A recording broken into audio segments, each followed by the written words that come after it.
Aquí se inicia Por los Saberes del Campo al Aire, programa institucional Sena Emprende Rural del Centro de Tecnologías Agroindustriales Sena Cartago.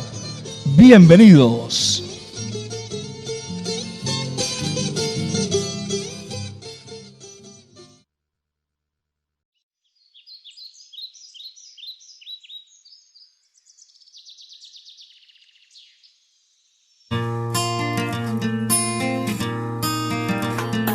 Hay un lugar que te espera con una oportunidad, donde con valor y esfuerzo tu meta podrás lograr. Porque lo que tú decidas, eso tu vida será. Bienvenido a la familia de los que quieren triunfar. Yo creo en el SENA, yo sueño con el SENA, yo quiero en el SENA, yo puedo con el SENA. ¿Cómo estuvo su agua y panela? Qué buenas arepas las que prepara doña Rubiela. ¿Qué tal el ajiaco con el frío de la mañana? Y el sabor de la papa que traje fresquita y en la sabana. Discúlpeme si interrumpo su desayuno. Muy buenas tardes, aprendices y radioescuchas de Radio Viva 106.6 FM, Radio Versalles 90.3 FM, www.radioviva.org y www.johanestereo.com. Bienvenidos a Por los Saberes del Campo al Aire, programa radial de Sena Emprende Rural del Centro de Tecnologías Agroindustriales de Cartago. Les saluda Liliana Ocampo Yepes. Comenzamos. Damos inicio a nuestro programa, donde encontrarán información, capacitación y datos curiosos para promover las buenas prácticas productivas en torno a los temas agropecuario, agroindustria, soberanía alimentaria, artesanías, sostenibilidad, ambiente y turismo. El día de hoy se van a tratar por parte de los instructores SENA los programas de formación Emprendedor en Producción de Plátano, Emprendedor en Producción de Especies Piscícolas y Emprendedor en Procesamiento de Confitería y Dulcería Artesanal. Sean todos bienvenidos a este maravilloso programa. Mucha atención a los aprendices Sena Emprende Rural y oyentes de nuestras emisoras aliadas. A continuación damos la bienvenida a la instructora Jenny Yomar Agudelo, zootecnista especialista en biotecnología, quien nos contará acerca del manejo post cosecha del plátano. Escuchemos con atención. Es que a veces me llegan estos pensamientos y... Buenas tardes, queridos aprendices y audiencia de nuestras emisoras aliadas, y bienvenidos nuevamente a otra emisión de Por los Saberes del Campo al Aire, programa institucional del SENA, Centro de Tecnologías Agroindustriales de Cartago, y el programa Sena Emprende Rural. Mi nombre es Yomar Agudelo y soy instructora del área agropecuaria. El día de hoy quiero saludar a mis aprendices del municipio del Águila del programa Emprendedor en Transformación de Plátano. No siendo más, les cuento que hablaremos de un tema de importancia económica para muchos de los que ahora nos escuchan, y es el manejo post cosecha del plátano. La calidad de la fruta es esencial para la comercialización, puesto que conlleva a obtener una diferenciación de precios y de demanda en cada uno de los mercados y dar la respuesta esperada por el cliente. La calidad debe comenzar en el campo, desde el momento en que se siembra la semilla o planta que va a producir ese racimo. Esta debe recibir los mejores cuidados para que así se pueda obtener un buen rendimiento y una excelente calidad. El día de hoy estaremos enfocándonos directamente a describir los tratamientos que permiten conservar la calidad que trae la fruta del campo y hacerla más competitiva en el mercado. Iniciemos entonces por definir qué es la cosecha. La cosecha consiste en separar días antes los racimos de las plantas madres con el fin de preservar la calidad de los frutos y prolongar su vida útil. Los índices de cosecha son los indicadores que determinan los racimos que están listos para cosechar.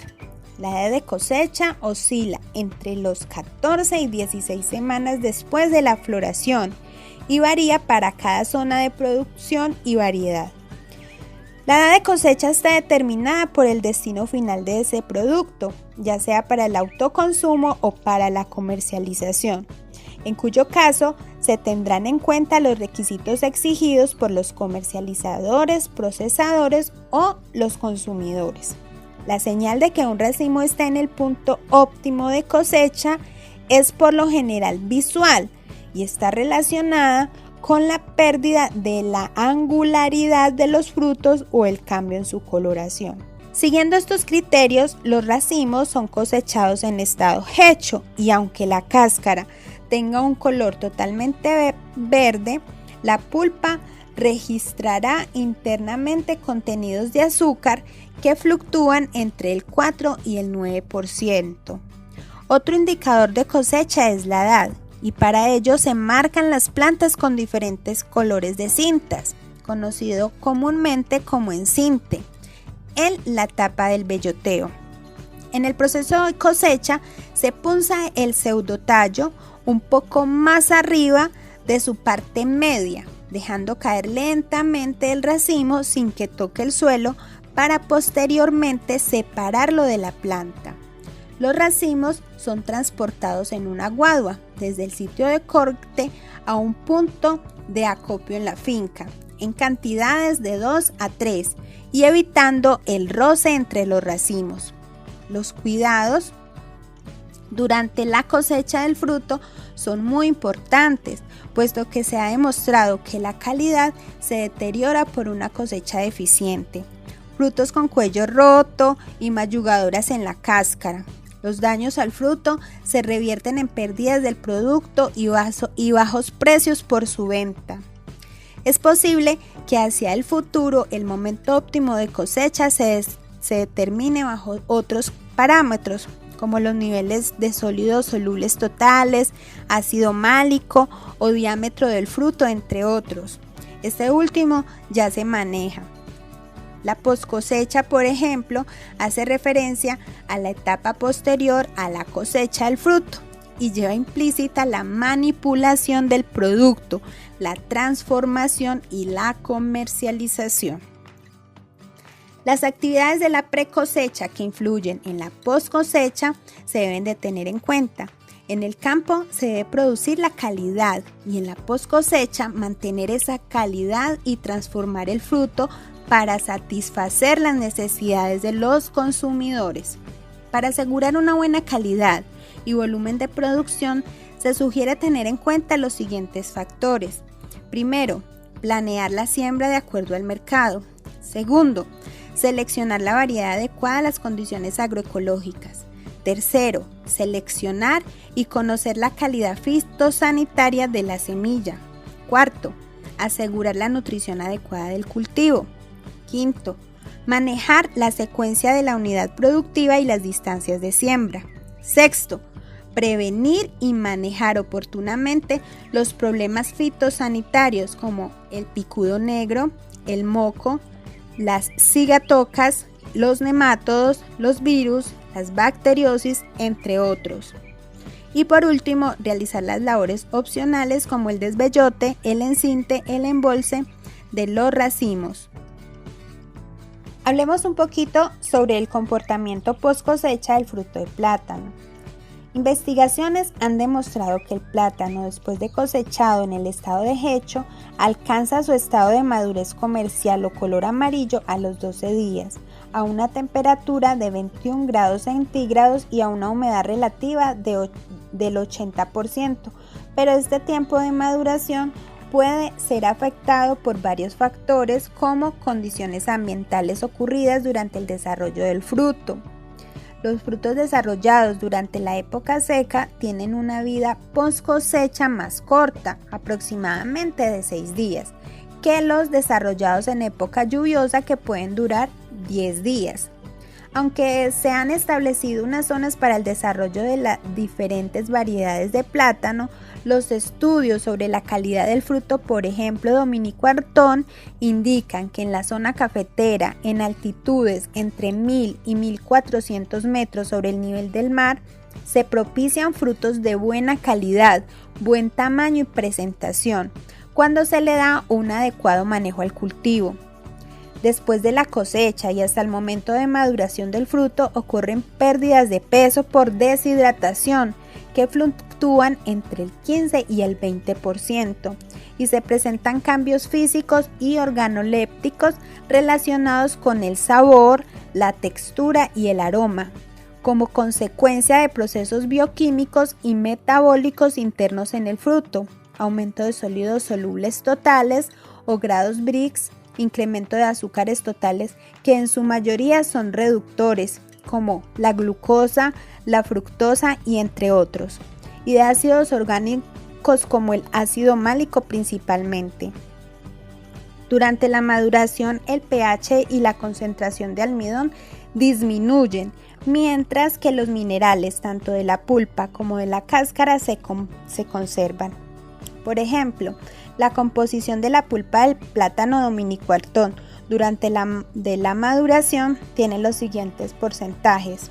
Sólidos solubles, en verde tiene 6%, azúcares totales tiene el 5%, almidón el 76%, ácidos orgánicos o ácido málico el 0.3% y un pH de 6.2.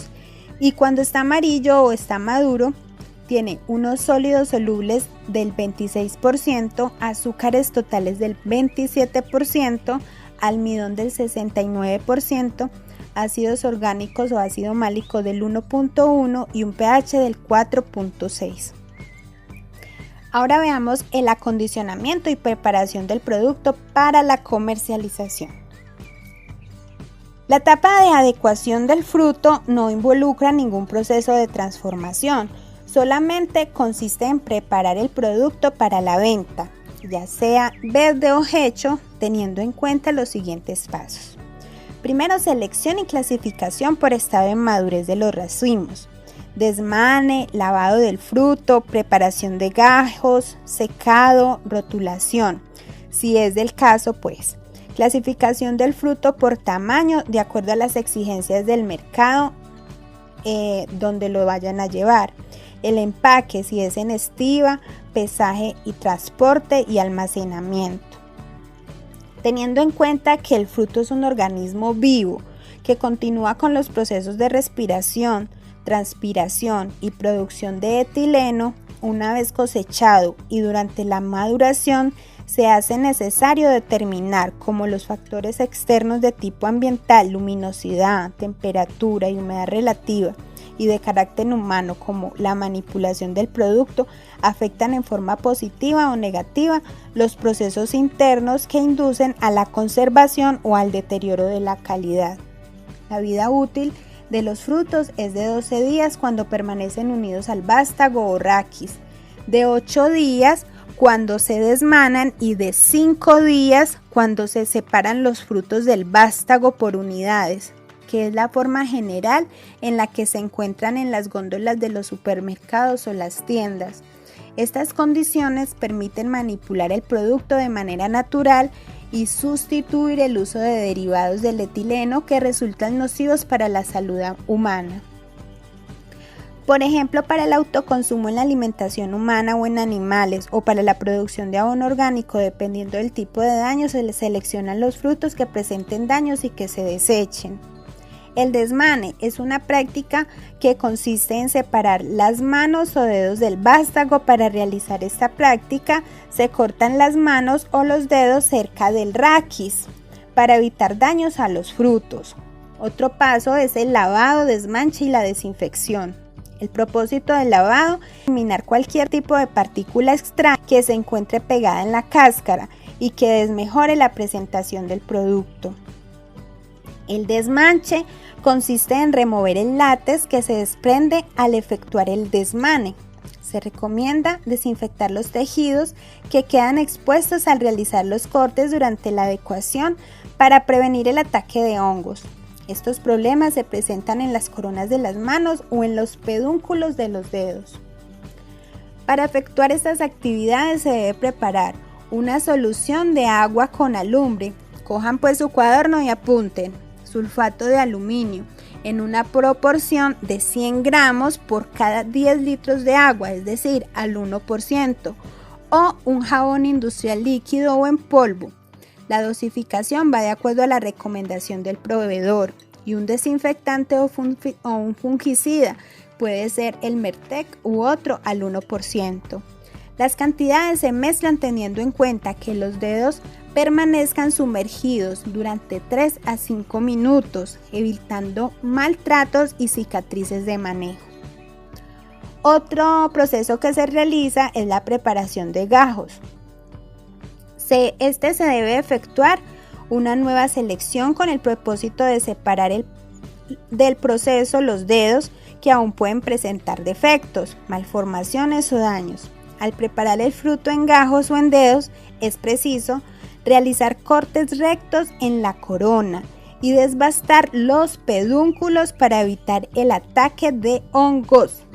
Esta labor se efectúa simultáneamente con las operaciones de lavado, desmanche y desinfección. Otro proceso es la clasificación del fruto según las normas de calidad. Esta operación se realiza antes del empaque del producto y el pesaje. Consiste en seleccionar los frutos de plátano de acuerdo a su tamaño y apariencia externa. La clasificación se hace con base en las normas de calidad, entre ellas la norma 1190 de ICONTEC, que es del Instituto Colombiano de Normas Técnicas.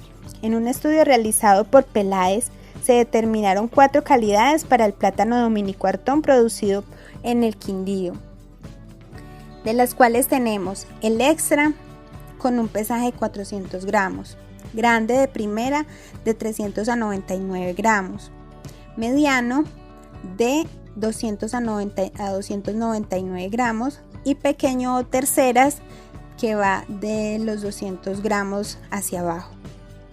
Ahora hablemos del empaque. El empaque del producto se ha constituido en un elemento fundamental para evitar el deterioro de la calidad de los plátanos. Existen diferentes tipos de empaque según los mercados de destino. Estos pueden ser costales, guacales, canastillas plásticas o cajas de cartón.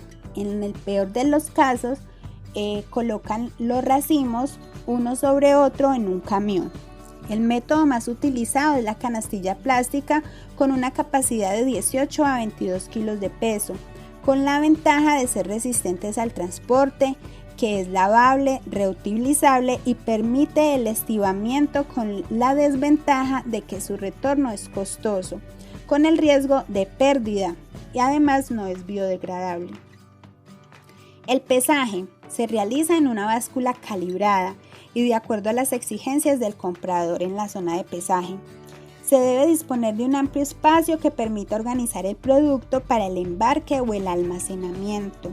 La persona responsable del pesaje debe usar guantes con el objetivo de evitar la contaminación del producto y además realizar una última inspección de clasificación de frutos.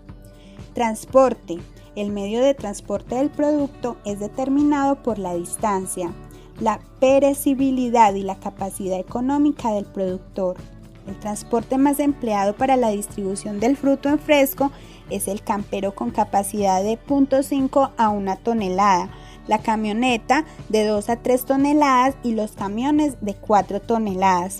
Para prolongar la vida útil del producto, se sugiere que en lo posible sea cubierto con una carpa y transportado en las horas frescas del día o en la noche para evitar la deshidratación, aunque también recomiendan transportar el producto en camiones que tengan carpa blanca.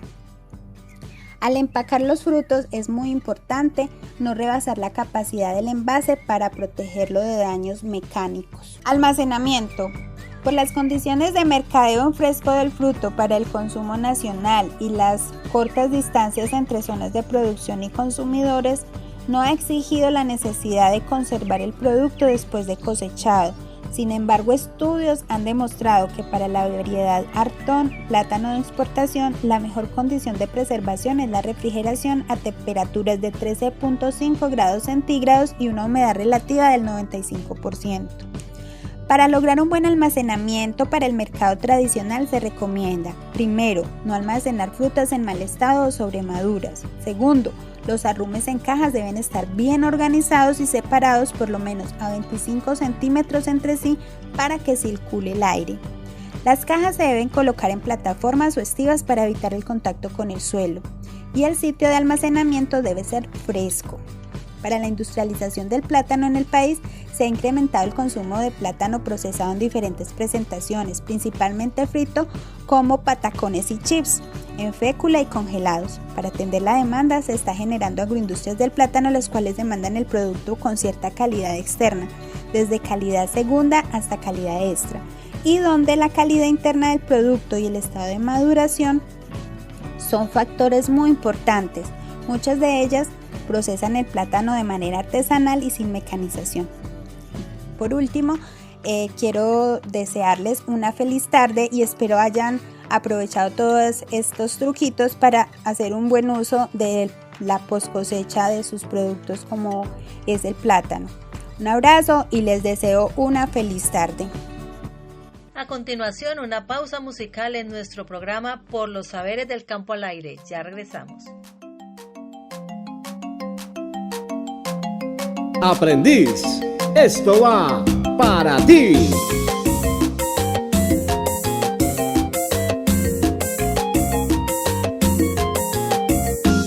Con el SENA Emprende Rural afianzamos el campo. Con el SENA Emprende Rural activamos nuestro país. Con el SENA Emprende Rural transformamos esta región. Con el SENA Emprende Rural, un turismo sin igual. Con el SENA Emprende Rural, hagamos del campo una empresa y Colombia reinará. Vamos todos, vamos todos, vamos todos a trabajar por Colombia, por una Colombia en paz. Recordar nuestras raíces y cultura regional, y que todos seamos uno, nuestra etnia se impondrá. Cuidaremos la madre tierra y ella te lo agradecerá.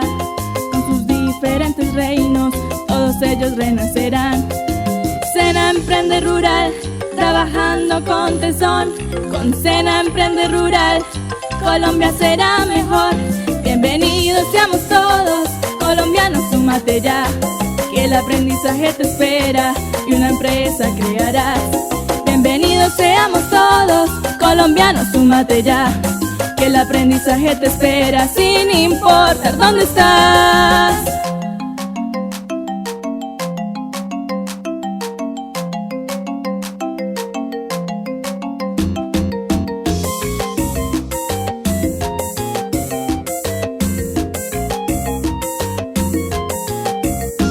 Recordar nuestras raíces y cultura regional, y que todos seamos uno, nuestra etnia se impondrá. Cuidaremos la madre tierra y ella te lo agradecerá. Con sus diferentes reinos, todos ellos renacerán. SENA Emprende Rural, trabajando con tesón. Con SENA Emprende Rural, Colombia será mejor. Bienvenidos seamos todos, colombianos, súmate ya, que el aprendizaje te espera y una empresa crearás. Bienvenidos seamos todos, colombianos, súmate ya, que el aprendizaje te espera sin importar dónde estás. Aprendiz, una empresa crearás con el SENA Emprende Rural y a Colombia reactivarás y enriquecerás. Créelo, es tu derecho de vivir mejor. Directivos e instructores tu proceso acompañarán. Y recuerda, Colombia es SENA Emprende Rural. SENA Emprende Rural es Colombia.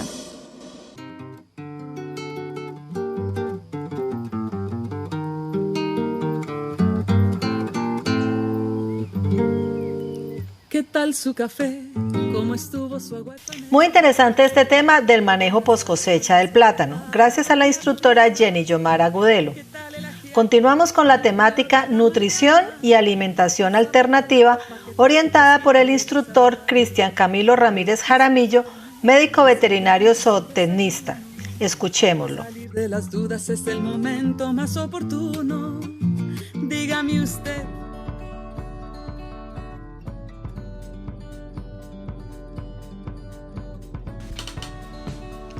Hola y muy buenas tardes para todos los aprendices y oyentes que nos acompañan el día de hoy.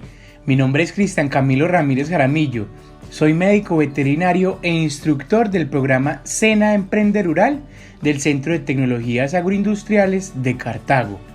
Hoy vamos a continuar aprendiendo sobre la piscicultura. Estaremos hablando sobre la nutrición en los peces y sobre la alimentación alternativa, que son muy importantes a la hora de disminuir los costos de producción. Recordemos que la alimentación consta del 60% de los costos de producción, pero si le damos un buen manejo a este recurso, fácilmente tendremos una retribución de esa inversión. Pero para eso debemos de ser muy organizados, debemos de saber cuánto estamos alimentando, de qué manera lo estamos haciendo, cuál es la planeación de esa alimentación, porque si no vamos a tener el abono más costoso de todo el mercado. Una forma de garantizar los buenos resultados en el cultivo piscícola es suministrar alimento en la calidad y cantidad necesaria, es decir, alimentos balanceados que cumplan todos los requerimientos nutricionales de los peces, de tal manera que estos crezcan rápido y sanamente. Un alimento balanceado está compuesto por cantidades apropiadas de proteínas que nos permiten la formación de los músculos, de lípidos, que son todas esas grasas muy importantes en los peces porque son los que le permiten tener la energía necesaria para mantener el movimiento.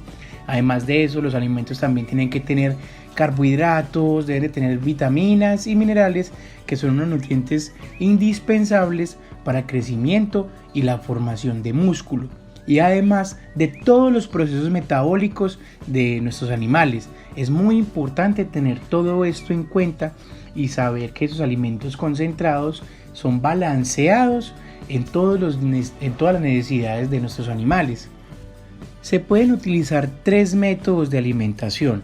Existe la alimentación natural, que es la que se suministra por medio de la fertilización de los estanques. Existe la alimentación natural, que es importante todo el tema de dietas suplementarias o alimentos que tenemos nosotros en la finca para darle a nuestros peces, y alimentación con dietas completas. Vamos a explicar cada una de estas para darle un buen conocimiento a todos nuestros aprendices acerca de estas 3 metodologías de alimentación que existen en la piscicultura. Entonces vamos a iniciar hablando sobre la alimentación natural mediante la fertilización.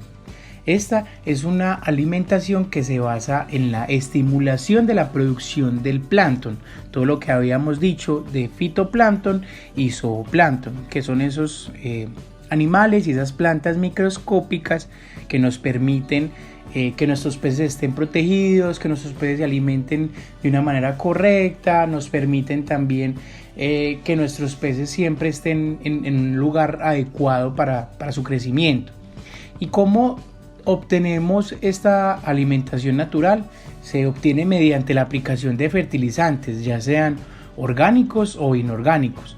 Debemos de tener en cuenta que los fertilizantes inorgánicos producen principalmente o inducen principalmente la producción del fitoplancton, que son esas plantas microscópicas, mientras que los fertilizantes orgánicos, que son todo el tema de estiércol de vaca, lo que realizamos con la melaza, eso genera una producción mayor de zooplancton, que son esos animalitos también microscópicos. Este tipo de alimentación es más utilizada en los cultivos extensivos o semi-intensivos, en los cuales las cantidades de animales de producción no es tanta y el alimento natural es suficiente para que ellos vayan a crecer. Vamos a continuar hablando sobre la alimentación con dietas suplementarias. En los cultivos semi-intensivos a bajas densidades es posible bajar los costos de producción mediante la fertilización de los estanques para producción de alimento natural y reemplazo de parte del alimento concentrado con productos agrícolas. Bueno, productos agrícolas como cuáles. Existe todo el tema del bore, el ramio, las hojas de yuca, las frutas, después de la papaya, guayaba. Existe también la posibilidad de dar aguacate, plátanos, semillas de maíz, sorgo, trigo, soya, tortas de coco, torta de palma, que también es una fuente muy importante de todo el tema de lípidos. Es saber cómo debemos de manejar todo este tema de la alimentación suplementaria, cuál debe ser la forma de administrarlo para poder entender muy bien los procesos de alimentación en nuestros peces. Existen muchos manuales que nos permiten aprender sobre el uso de todos los productos y subproductos que tenemos nosotros en la finca, que pueden ser muy importantes a la hora de disminuir esos costos de producción mediante un uso de una alimentación con dietas suplementarias. Es importante también saber que los residuos de lo que nuestros animales no se comen, es importante sacarlos muy rápido del agua, ya que estos generan un proceso de descomposición que pueden afectarnos mucho nuestras calidades del agua. Nos pueden disminuir las cantidades de oxígeno que tenemos, nos pueden variar mucho en el pH del agua. Es por eso muy importante entender y saber que no debemos de permitir que se generen todas estas degradaciones o descomposiciones de estos alimentos dentro del agua. La otra forma de alimentación es la alimentación mediante dietas completas. Estas alimentaciones son las que se basan principalmente en el uso solamente de alimentos concentrados. Se utilizan cultivos intensivos o superintensivos, los cuales solamente utilizan alimentos concentrados para sus peces, que son raciones balanceadas, que tienen un mayor costo, pero que garantizan un crecimiento adecuado, pues contienen todos los nutrientes que requieren los peces. El contenido proteico del alimento, la cantidad de alimento, el tamaño de la partícula y el número de comidas o raciones que se le dan a nuestros animales son ajustados a medida que nuestros animales van creciendo. Cuando nuestros animales son pequeños, requieren de una cantidad mucho mayor de proteína y de muchas más raciones de alimento durante el día. Normalmente los alimentos concentrados se procesan industrialmente en dos presentaciones. La primera es la forma en pelletizado, que el pelletizado es el proceso en el cual se moldea el alimento mediante el uso de calor, de presión, y esto lo que permite es que todos los alimentos se mezclen de una manera mucho más homogénea y que los animales no tengan la posibilidad de seleccionar lo que quieren comer de ese alimento. Y el otro proceso que existe es cuando se da la forma de extrudizada, que esa extrusión es un proceso el cual permite que se gasifiquen todos esos materiales, todas esas materias primas que tiene el alimento, y lo que genere es que el alimento tenga mucha más flotabilidad o que el hundimiento sea mucho menor. Además de eso, también tiene mucho más ventaja que el pelletizado, porque es mucho más fácil de digerir por parte de los peces, y además cuando no se genera un hundimiento rápido del alimento, es mucho más beneficioso para nuestros peces. ¿Por qué? Porque estimula mucho más el consumo de ese alimento. Como lo habíamos dicho, el requerimiento de proteínas es inversamente proporcional a la edad del pez. Por esto, cuando los animales están pequeños, se alimentan con altos contenidos de proteína y en cantidades diarias superiores al 5% de su peso vivo. Además de eso, se deben de dar más o menos unas 4 a 8 raciones o comidas al día, dependiendo pues de la especie que estamos cultivando. A esto lo que nos permite es que aprovechen mucho mejor el alimento, y además de eso, de que quede un menor desperdicio. Posteriormente se suministra alimento con menos proteína, con una menor proporción, y dividiéndolo en raciones entre 2 y 3 dosis diarias. Recordemos que la alimentación deben de ser los 7 días de la semana y los alevinos deben de ser alimentados con partículas pequeñas y estas se van incrementando dependiendo del crecimiento que va teniendo nuestros peces. El ajuste de la alimentación es establecido a través de los muestreos, que lo hemos explicado, que se deben de sacar ciertas cantidades de peces de nuestro estanque, se deben de pesar y con eso determinar un peso promedio del lote, y además de eso también nos permite revisar el estado sanitario de nuestros peces. Este muestreo se debe realizar uno cada mes. Estos muestreos nos benefician, nos ayudan para calcular la cantidad de alimento que debemos de suministrar diariamente mediante las fórmulas de biomasa, de la cantidad de alimentación al día, y además de eso también nos permiten determinar la conversión alimenticia, que es muy importante a la hora de establecer o saber si nuestra producción está bien encaminada. ¿Cómo se realiza esta fórmula? Es en un periodo de tiempo debemos de revisar cuál es la cantidad de alimento que estamos dando, y lo tenemos que dividir entre la ganancia de peso de nuestros animales también en ese tiempo. La conversión alimenticia en nuestros peces están entre 1 a 2. ¿Qué significa esto? Que en nuestro cultivo, por cada kilo o 2 kilogramos de alimento que estamos dando, nuestros peces deben de estar ganando 1 kilogramo de peso.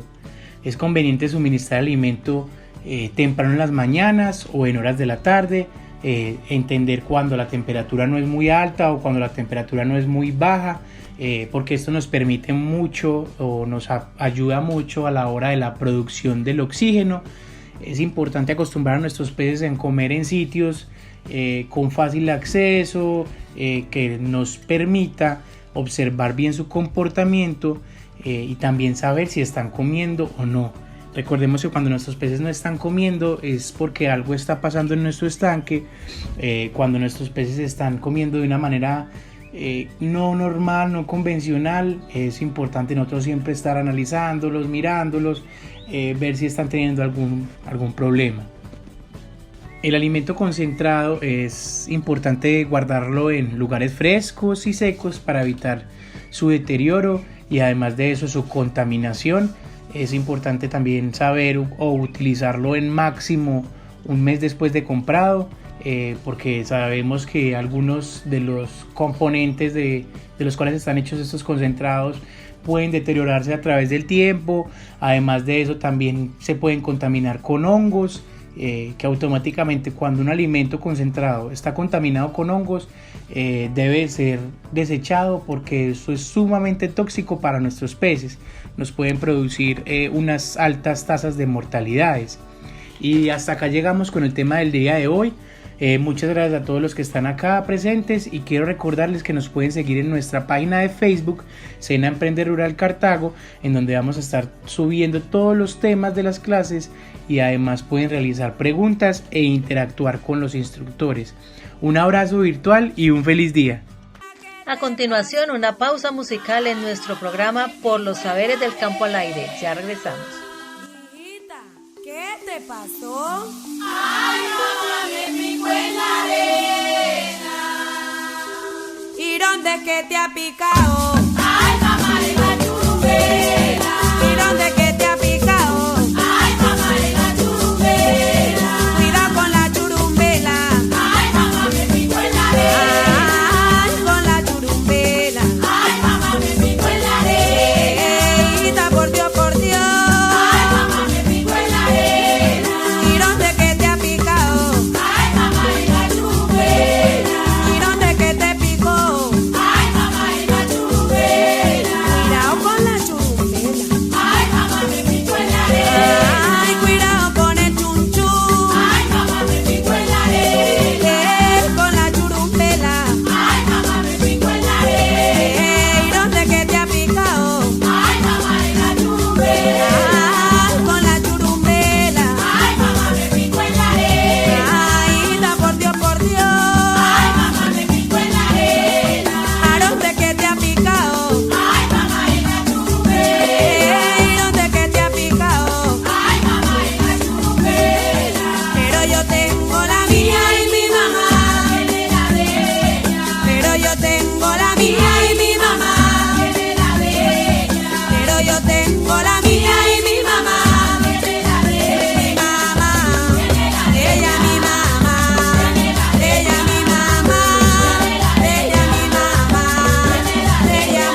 Muchas gracias, instructor Cristian Camilo. Conocer sobre la nutrición y alimentación es bien interesante.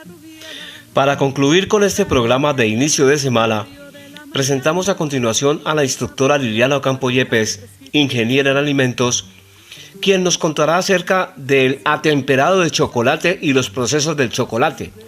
Prestemos especial atención.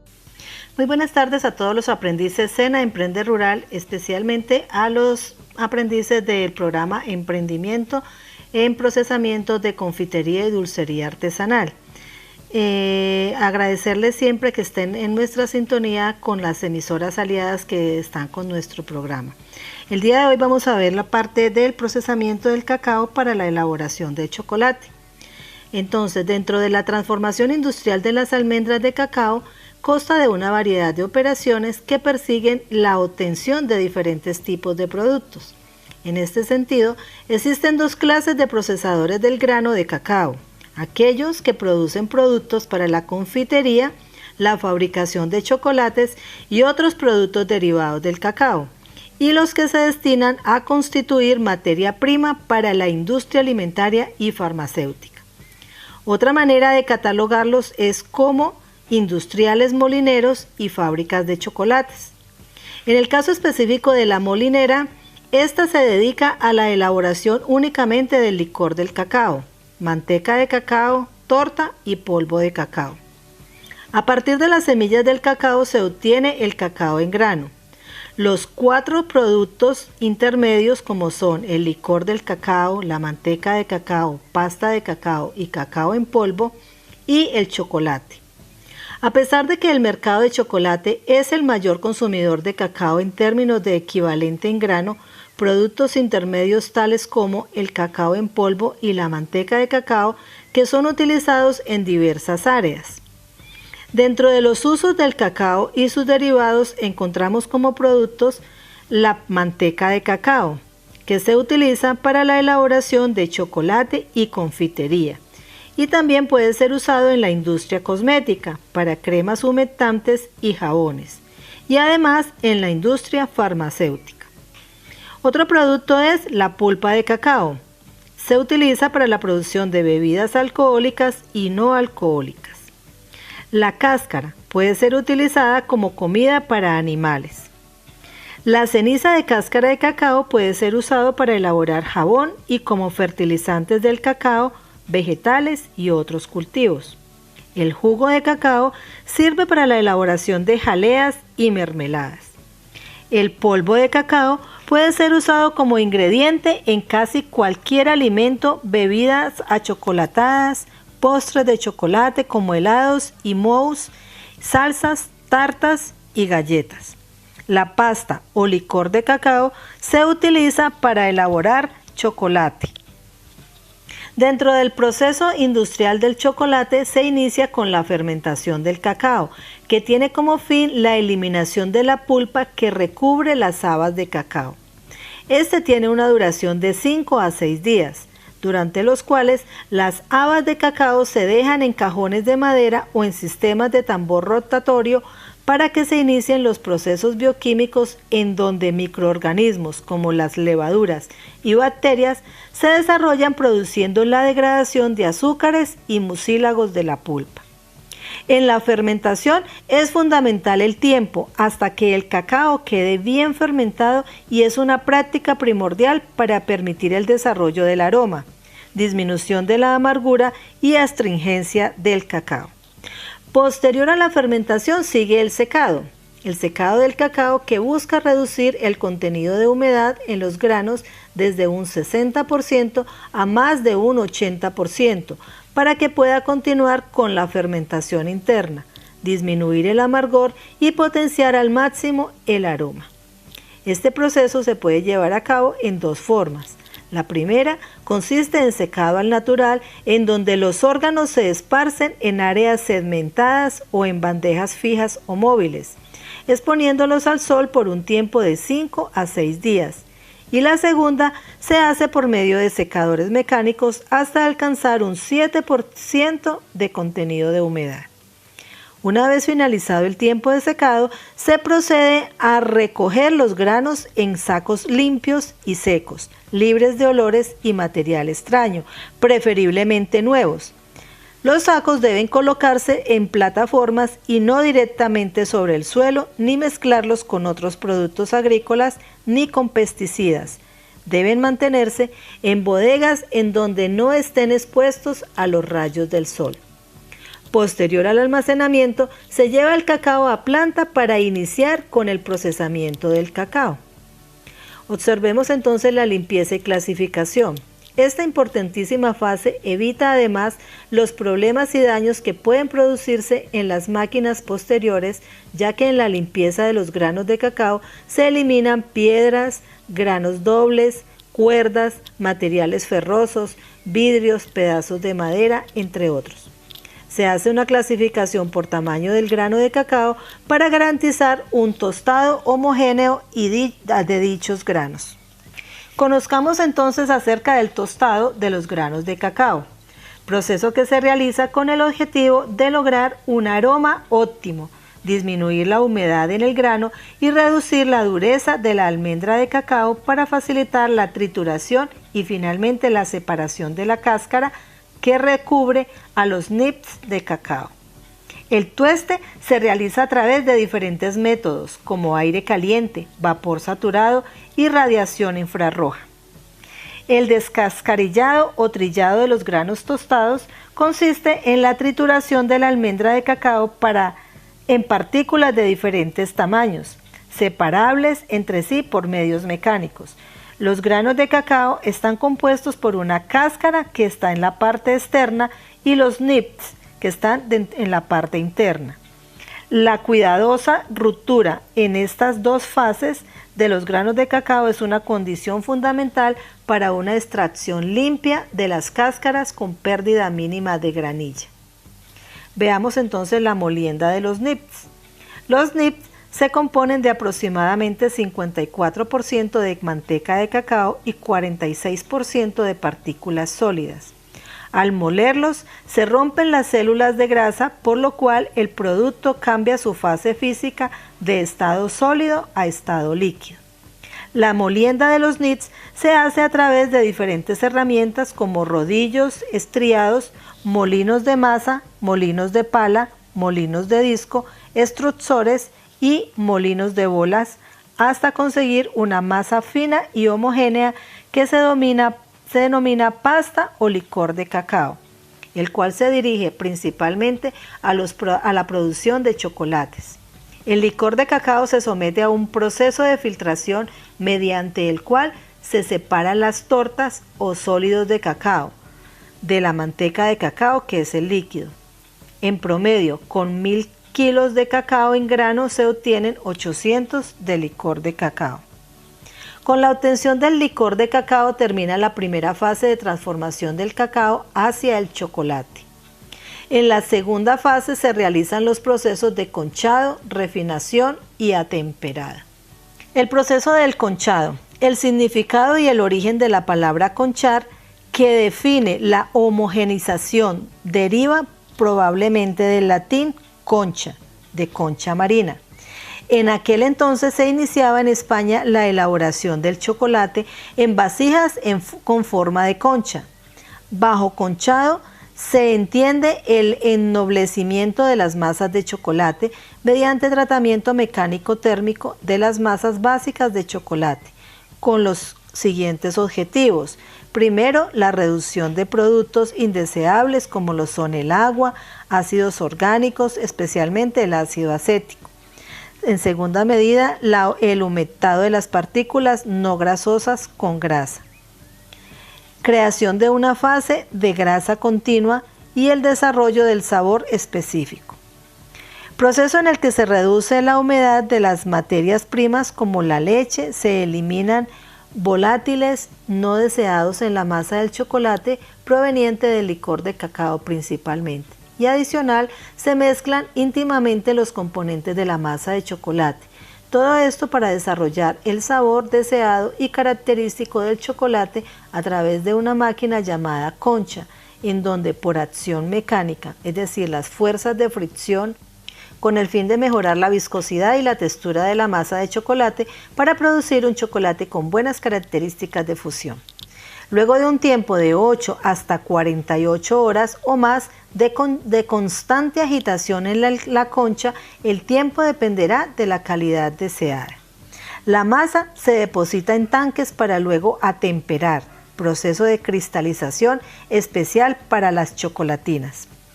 Otro proceso es la refinación.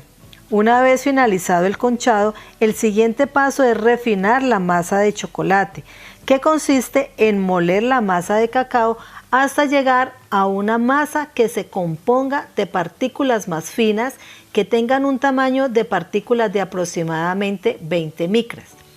Esta garantiza que cuando el chocolate se funda en la boca no se sienta en el paladar ninguna partícula o aspereza. Vamos entonces al proceso del atemperado. Consiste en el enfriamiento de las coberturas, buscando lograr la dureza final adecuada para el chocolate y mejorar el aspecto visual y la sensación en el paladar. Durante este proceso se cristaliza la manteca de cacao y consiste en una etapa inicial en elevar la temperatura de la cobertura para luego enfriarla a temperatura ambiente y por último agregar chocolate líquido caliente para elevar nuevamente la temperatura de la cobertura, a la cual se mantendrá para ser llevado al moldeado.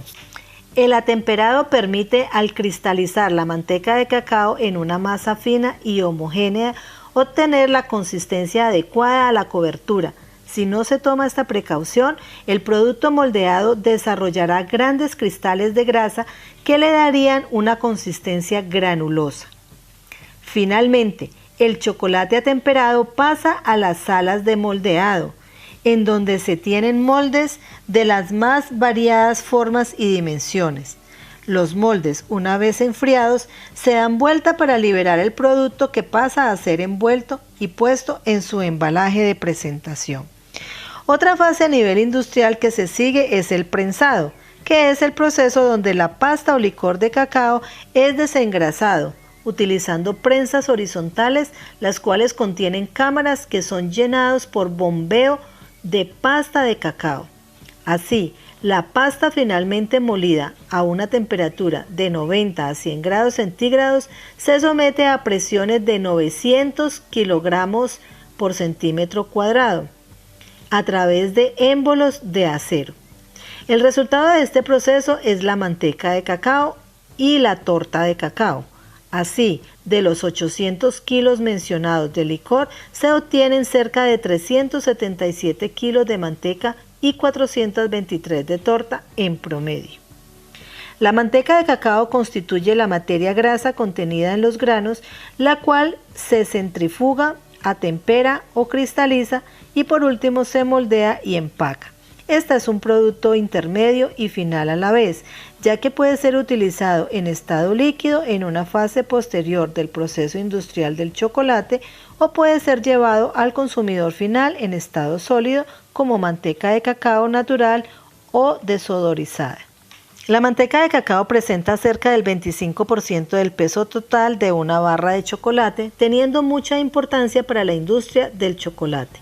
La torta de cacao, después de ser enfriada, es triturada obteniendo el cacao en polvo o cocoa, que se utiliza para la producción de materiales de recubrimiento, relleno, preparaciones prefabricadas de pastelería, polvos para bebidas o como producto final.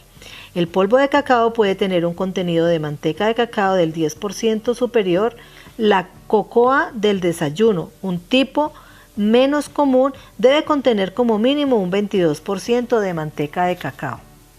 Bueno, hasta aquí, queridos aprendices, vemos una parte del proceso. En la próxima emisión veremos la segunda parte del proceso de la transformación del cacao para hacer nuestros dulces y confiterías.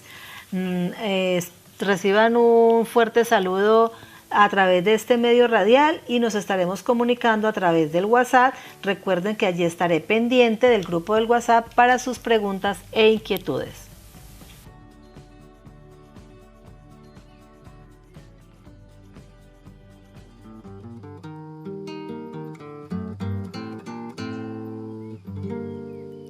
¿Qué tal tal su café?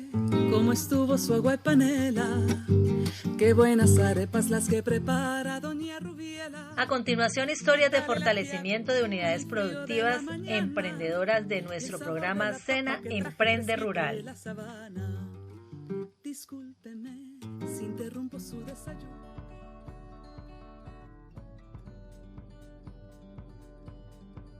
Considero que antes de hablar de emprendimiento, propósito de vida, proyecto, el ser humano debe entender que emprender es saltar a otro lugar.